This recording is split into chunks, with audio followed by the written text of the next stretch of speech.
Hello प्यारे बच्चों, बहुत बहुत नमस्कार। एक बार फिर से हमारे सेमेस्टर टॉपिक का हार्दिक स्वागत अभिनंदन करता हूं कि जैसा कि आप सभी को ज्ञात है कि हम सब रिलेशन फंक्शन चैप्टर 1 का जो पार्ट ए का वीडियो था जिसमें हम मोस्ट इंपॉर्टेंट क्वेश्चन डिस्कस कर रहे थे और एमसीक्यू टाइप क्वेश्चन डिस्कस कर रहे थे। वहां पे हमने question number 1, question number 2, question number 3 and question number 4 discuss कर लिया है।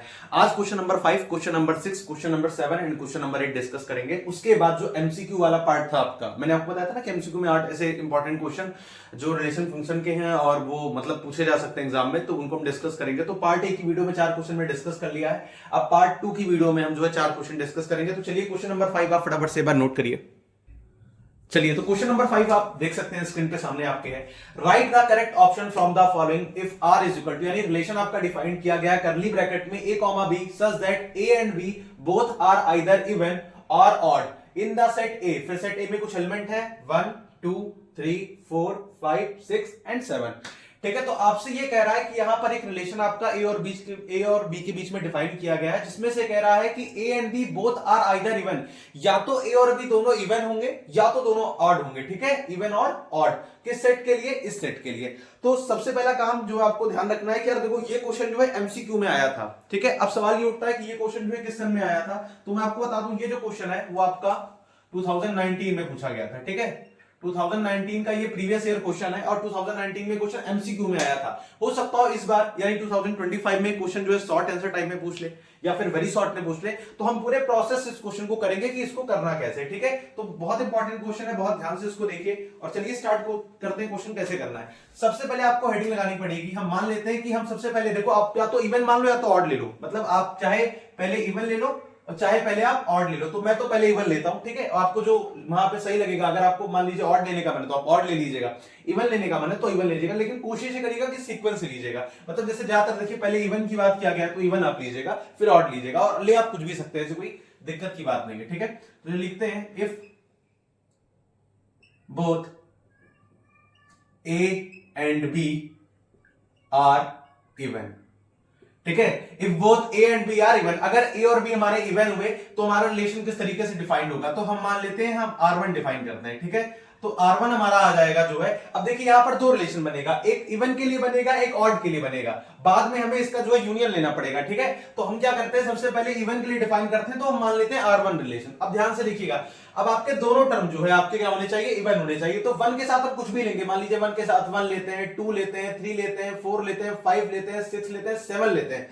तो दिक्कत क्या करेगा, क्योंकि 1 एक ऑड नंबर है और दोनों पेयर यानी ए और बी दोनों क्या होने चाहिए आपके, जो है दोनों इवन होने चाहिए। पहली कंडीशन के अकॉर्डिंग दोनों इवन होने चाहिए। अब आपको ये बात अच्छे से पता है कि 1 एक ऑड नंबर है, तो 1 के साथ हम कुछ भी लेंगे तो दोनों इवन तो हो नहीं पाए, क्योंकि पहली कंडीशन में 1 आपका जो है ऑड हो गया, तो 1 को नहीं ले सकते, 1 को कैंसिल कर दीजिए। अब स्टार्ट करते हैं 2 से। मान लीजिए 2 के साथ हम 1 लेते हैं, अब 2 तो आपका इवन नंबर है, ये तो काम चल जाएगा, लेकिन 1 एक ऑड नंबर है, तो 1 के साथ जो है आप कुछ भी नहीं ले पा रहे थे, 2 के साथ 1 भी नहीं ले सकते। अब सबसे पहला जो आपका आएगा यहां पर रिलेशन बनेगा वो 2,2 का बनेगा, यानी यहां पर आएगा 2,2, क्योंकि आप देखो 2 भी यहां पर इवन है और ये वाला 2 यानी यहां पे आपने लिया तो ये भी आपका इवन है। फिर 2 के साथ 3 ले सकते, 3 ऑड है, फिर 2 के साथ आप 4 लोगे। ठीक है, 2 के साथ आप 4 लोगे, फिर 5 नहीं ले सकते, 5 आपका ऑड है, फिर आप 6 लोगे, 2 के साथ 6 लोगे, फिर आप 7 नहीं ले पाओगे, 7 आपका ऑड है। इसी तरीके हमको लेना है। अब देखो 3 के साथ आप कुछ भी ले लो, 1 ले लो, 2 ले लो, 3 ले लो, 4 ले लो, 5 ले लो, 6 ले लो, 7 ले लो, आप कोई भी नंबर ले लो, लेकिन आपको ये बात अच्छे से पता है कि 3 एक ऑड नंबर है। तो अगर आप यहां पर इवन लेना चाहते हैं, दोनों नंबर इवन आए, तो यहां पर तो कोई केस पॉसिबल है, क्योंकि यहां पर 3 जो है ऑड है। अब 4 के साथ देखिए, तो 4 के साथ सबसे पहले हम ले सकते हैं 4,2, फिर 4,4, फिर 4,6। अब 7 नहीं ले पाएंगे क्योंकि 7 आपका ऑड है। इस तरीके 5 के साथ, यानी 5 के साथ भी कंडीशन है कि भैया 5 के साथ आप कुछ भी नहीं ले सकते, क्यों? क्योंकि 5 एक ऑड नंबर है। अब 6 के साथ लेते हैं, तो 6 के साथ 6,2, 6,4, 6,6। अब भैया 7 के साथ दिक्कत है कि 7 एक ऑड नंबर है, तो 7 के साथ नहीं ले सकते, तो यही आपका रिलेशन आ जाएगा R1। अब यहां पे काउंट कर लीजिए कितने बने हैं, 1 2 3 4 5 6 7 8 9, टोटल 9 ऑर्डर्ड पेयर हैं। कितने पेयर हैं? 9 ऑर्डर्ड पेयर हैं। अब इसी तरीके अगर हम मान लेते हैं दोनों हमारा ऑड हुआ, तो if both A and B are odd, हम मान लेते हैं अगर आपके ए और बी दोनों ऑड हुए तो अब आपका रिलेशन हो जाएगा, जो R2 हो जाएगा वो हो जाएगा करली ब्रैकेट में करली ब्रैकेट में आपको लिखना है, करली ब्रैकेट में सबसे पहले आप स्टार्ट करिए 1 के साथ में, तो 1 के साथ 1 ले सकते हैं। क्यों ले सकते हैं? क्योंकि दोनों यहां पर 1 और 1 जब आप लिखोगे तो दोनों जो ऑर्डर पेयर आपका बनेगा वो दोनों में ऑड आ रहा है, ठीक है, तो आप 1 के साथ 1 ले सकते हैं। अब 1 के साथ 2 नहीं ले सकते क्योंकि 2 यहां पर इवन है।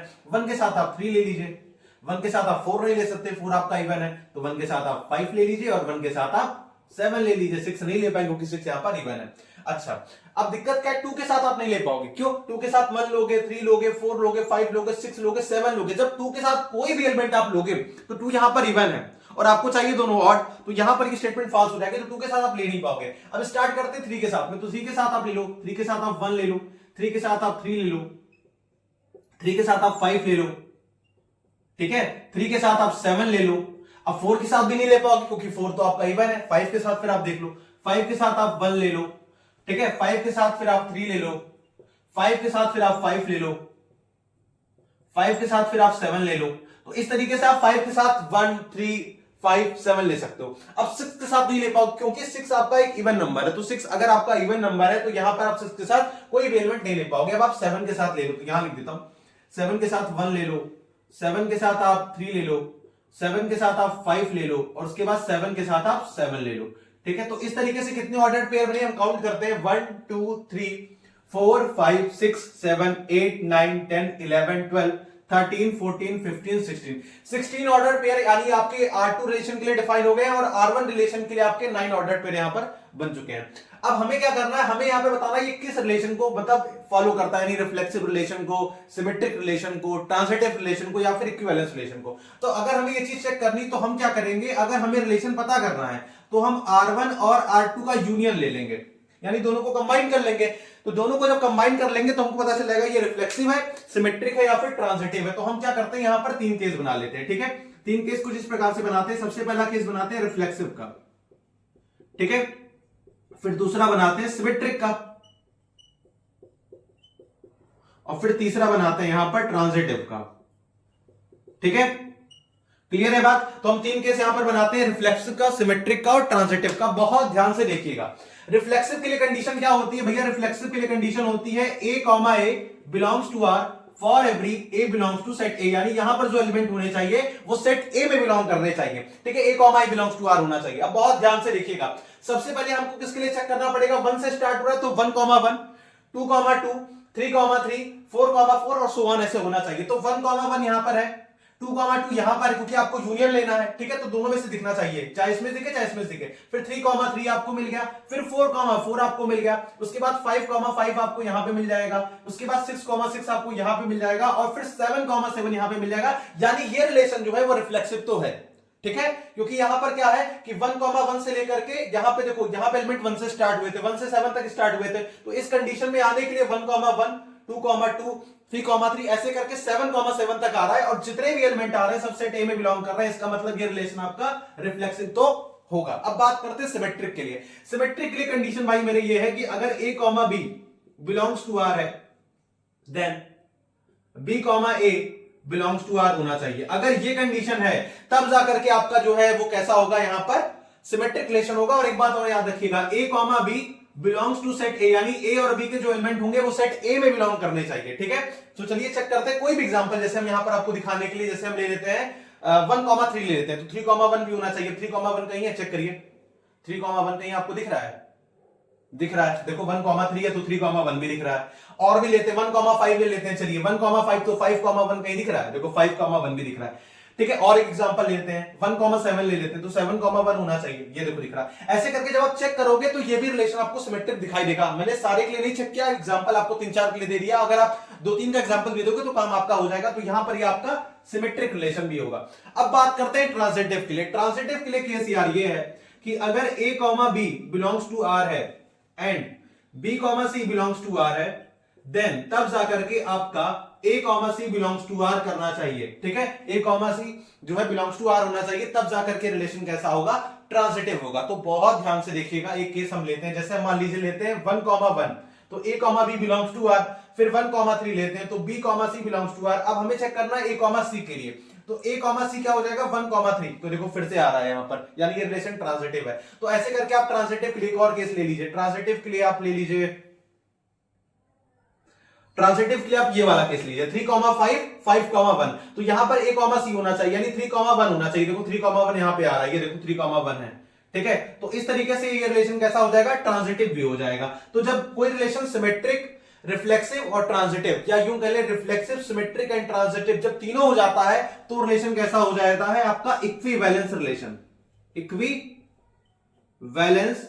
रिलेशन। तो आपको ये क्वेश्चन मान लीजिए अगर एमसीक्यू में आएगा तो आपसे क्या करेगा, आपको ऑप्शन देगा reflexive relation, symmetric relation, transitive relation, equivalence relation. तो इसका जो करेक्ट आंसर होगा वो आपका होगा इक्विवेलेंस रिलेशन, ठीक है। और ये इसका फाइनल आंसर, बहुत इंपॉर्टेंट क्वेश्चन 2019 में आया था, इसको अच्छे से नोट करें एक बार।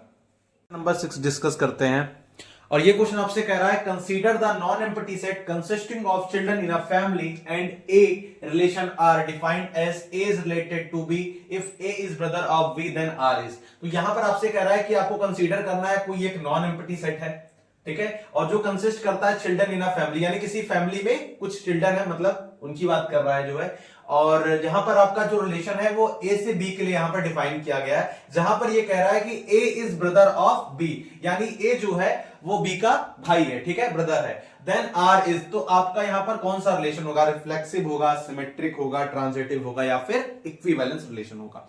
एमसीक्यू का ये क्वेश्चन है, बहुत इंपॉर्टेंट क्वेश्चन है, बहुत ही बढ़िया क्वेश्चन है। इस टाइप का क्वेश्चन आपको देखने को मिल सकता है। अच्छा, ये जो क्वेश्चन है ना वो एनसीईआरटी एग्जाम्पलर का पार्ट है, यानी एनसीईआरटी में जो आपके एग्जाम्पलर वगैरह होते हैं तो उसका ये क्वेश्चन है,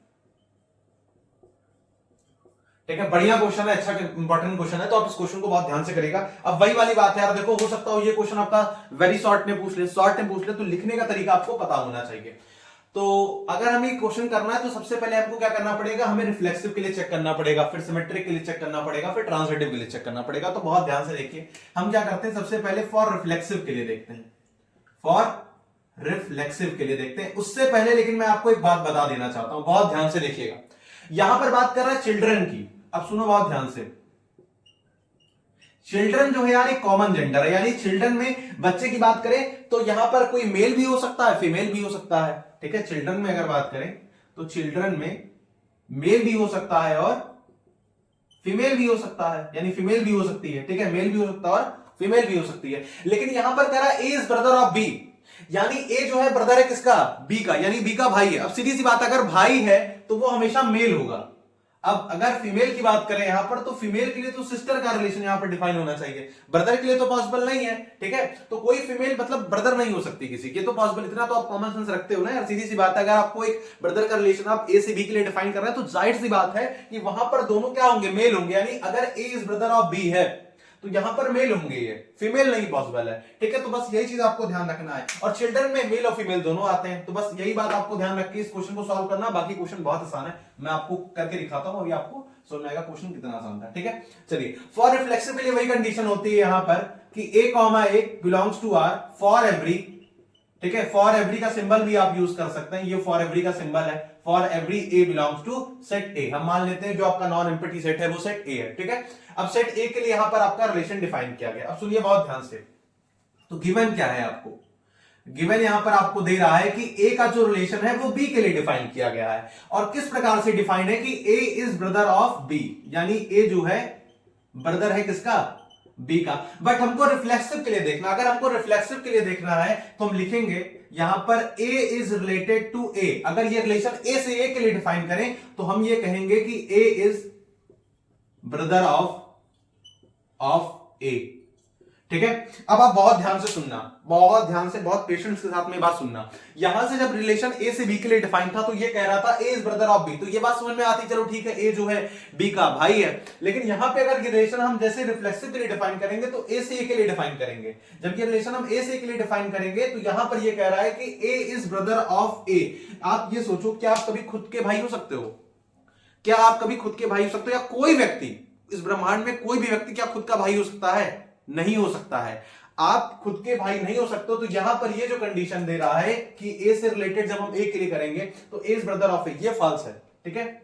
a is brother of a which is not true, not true लिख लो या विच इज नॉट पॉसिबल लिख लो, ठीक है, क्योंकि यहां पर ये जो रिलेशन है वो डिफाइन नहीं होगा, ए से ए के लिए रिलेशन नहीं डिफाइन होगा, ठीक है। विच is not true, so it is not a reflexive reflexive relation. तो इस वजह से ये रिफ्लेक्सिव रिलेशन तो नहीं होगा, ठीक है ना। क्लियर है बात, क्यों नहीं होगा भाई, विच इज नॉट ट्रू, क्योंकि ये भैया पॉसिबल ही नहीं। जब आप ए से ए के लिए रिलेशन डिफाइन करेंगे तो ए इज ब्रदर ऑफ ए, आप खुद के भाई नहीं हो सकते, इस वजह से रिलेशन कैसा हो जाएगा, रिफ्लेक्सिव रिलेशन नहीं होगा। बात करते हैं सिमेट्रिक रिलेशन की, बहुत ध्यान से देखो। फॉर सिमेट्रिक रिलेशन के लिए, फॉर सिमेट्रिक के लिए, ठीक है, बहुत ध्यान से देखिएगा, बहुत ध्यान से।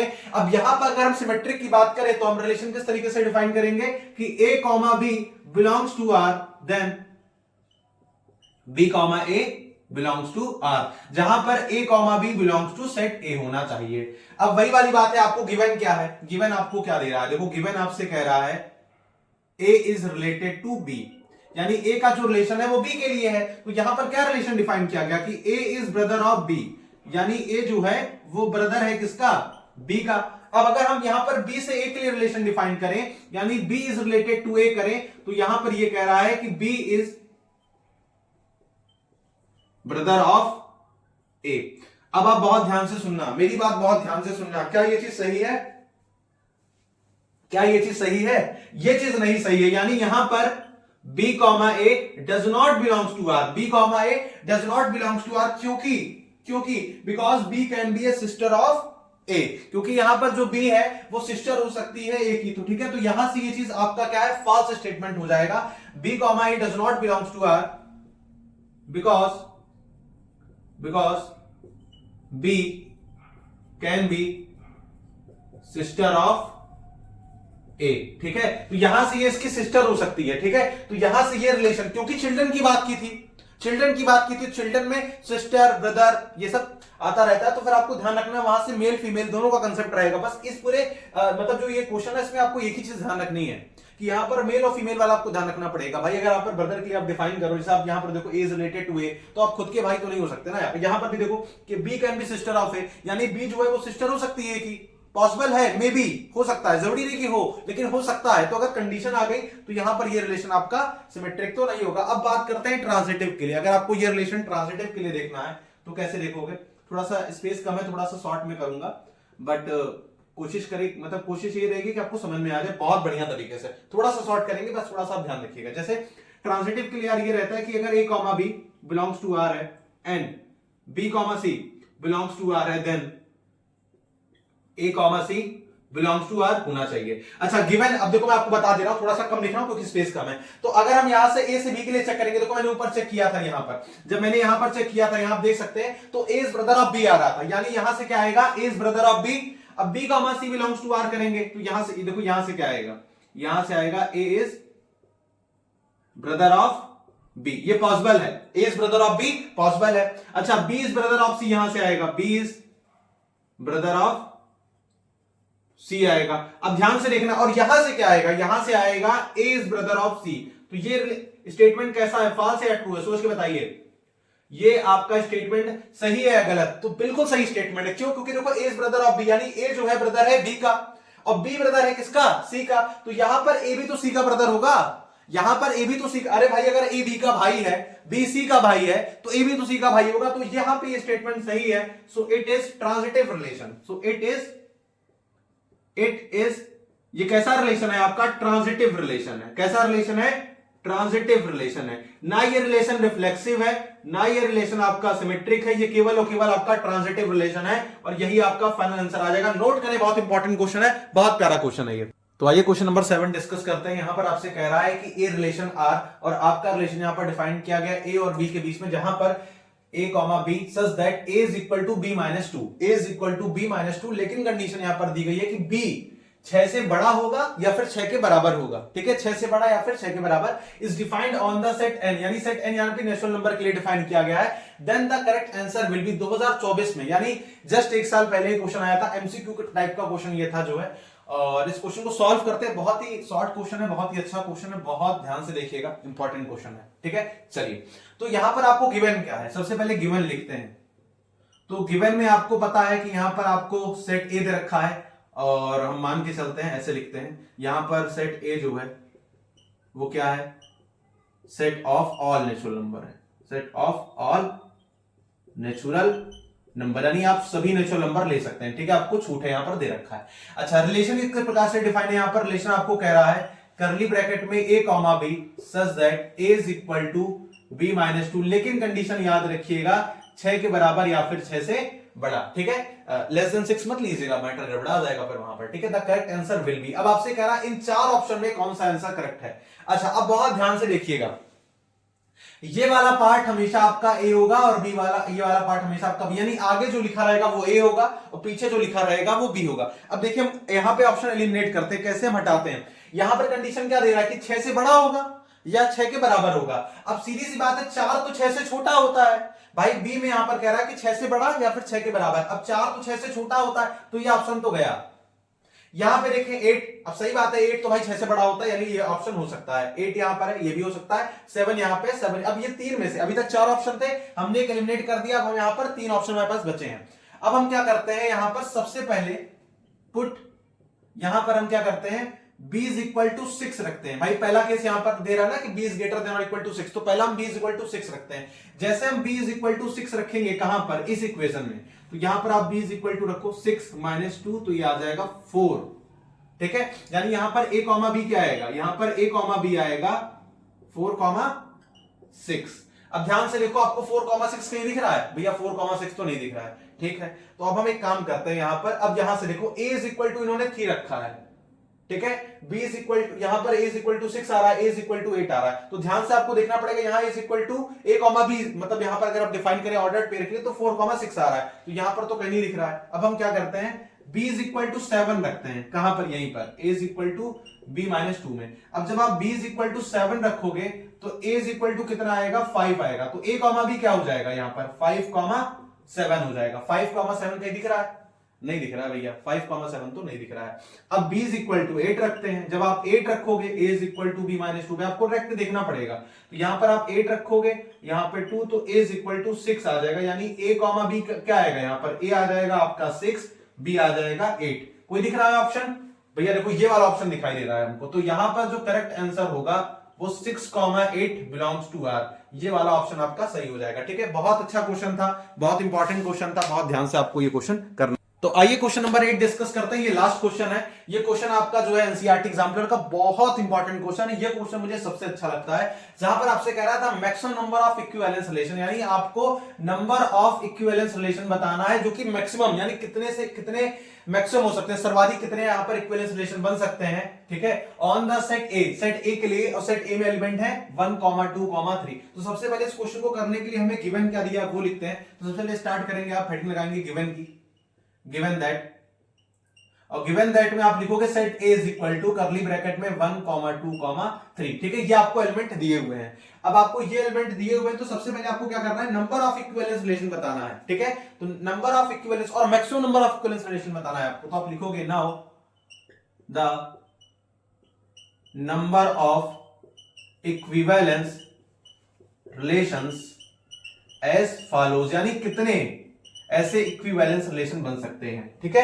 अब हम स्टार्ट करते हैं, यहां पर पहला रिलेशन बनाते हैं। देखो पहला रिलेशन तो बहुत आसान है भैया, आपको इक्विवेलेंस बनाना है तो 1, 1, 2, 2, 3, 3 ऐसे बना दो, यानी आपका पहला आ जाएगा करली ब्रैकेट में 1, 1, 2, 2, 3, 3। अब बहुत ध्यान से देखना, रिफ्लेक्सिव कब बनेगा भैया, कोई भी रिलेशन आपका इक्विवेलेंस रिलेशन कब होता है, पहले तो कंडीशन बताओ। देखो कंडीशन आपको याद है कि नहीं, आप भूल तो नहीं गए कहीं। तो इक्विवेलेंस रिलेशन आपका कब होता है, जब कोई रिलेशन कैसा हो, रिफ्लेक्सिव हो, और क्या हो, सिमेट्रिक हो, और क्या हो, ट्रांजिटिव हो, ठीक है। तो कोई भी रिलेशन जब रिफ्लेक्सिव, सिमेट्रिक, ट्रांजिटिव होगा तब जाकर के वो क्या होगा, इक्विवेलेंस रिलेशन होगा, ठीक है ना। याद रहेगी बात, याद रहनी चाहिए। तो R1 आप डिफाइन करोगे 1, 1, 2, 2, 3, 3। तो ये रिफ्लेक्सिव तो है क्योंकि A, A belongs to R, for every A belongs to set A। फिर आप यहां पर आप सिमेट्रिक भी है, ये ट्रांजिटिव भी है, तो पहला आपका R1 बन जाएगा इस तरीके से।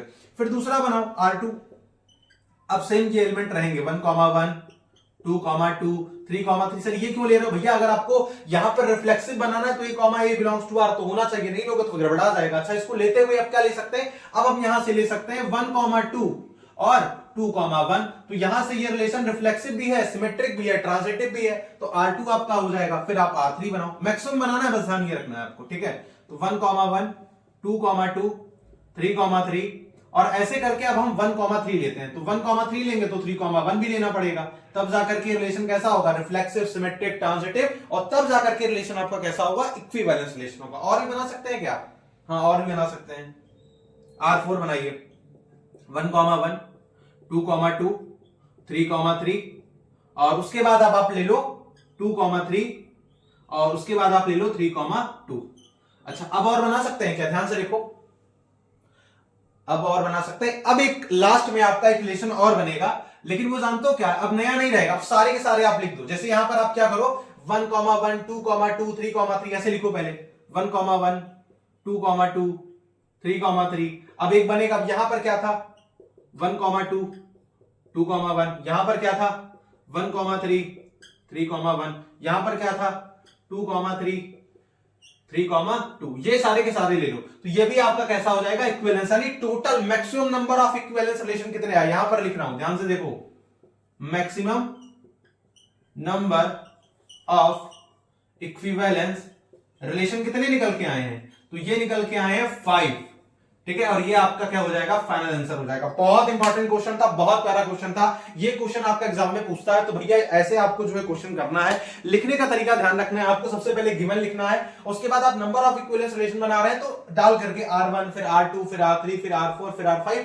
और ऐसे करके आप जब पांचों बना लेंगे तो आपका जो है मैक्सिमम नंबर ऑफ इक्विवेलेंस निकल के आ जाएगा। तो आई होप आपको पार्ट 2 की वीडियो समझ में आई होगी, अच्छी लगी होगी। अगर आप बहुत ध्यान से अगर आप देखोगे तो मैंने मोस्ट इंपॉर्टेंट क्वेश्चन जो कि एमसीक्यू में आते हैं रिलेशन के लिए, अभी फंक्शन का अलग से बनेगा, तो हमने उसको डिस्कस कर लिया है। और ऐसे ही पढ़ते रहें आराम से, बढ़िया से, ठीक है। जब तक आपका पेपर नहीं आ जाता तक खूब मन लगा के पढ़िए, अच्छे से पढ़िए आराम से, और सारे क्वेश्चन की प्रैक्टिस करते रहिए। मिलते हैं नेक्स्ट लेक्चर में। जय Shri Krishna, Radhe Radhe, love you all.